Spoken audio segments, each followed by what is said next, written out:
เจ้าสบายดีพี่น้องมื้อนี้มาทักทายสบายดียามเช้าอีกพี่น้องอยู่ป่าคือเก่าออกทำมาหากินพี่น้อง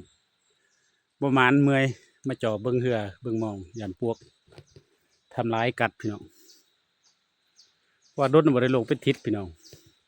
บ่มีเวลาเนี่ยบ่หมานนะฮู้แล้วระยะนี้เพราะว่าน้ำมันขุ่นแห้งพี่น้อง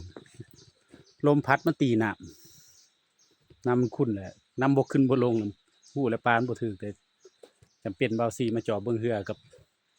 อุปกรณ์มองโดยเฉพาะแม่นมองแหละพี่น้องยันพวกมันกัดมื้อนี้เบาซีประมาณนี้ค่าน้ำมันรถบ่ได้ซำเมื่อย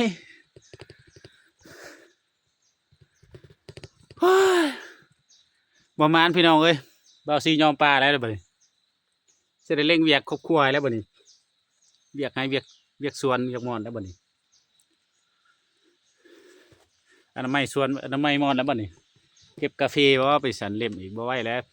ปลาประมาณในช่วงนี้พี่น้องเอ้ยลูกค้าสิถามหาเอ้าเบาซีก็บ่เห็นโพสต์ขายป้ายว่าช่วงนี้ปลาบ่ถึกพี่น้องเบาซียอมแล้วอีกเดือน12พุ่นแหละพี่น้องถ้าน้ำมันลงหรือบ่ลงนี่เดือน12พอระยะนั้นเป็นระยะการผสมพันธุ์ของปลามันอาจจะสิถึกดีพี่น้องแต่ช่วงนี้เบาซี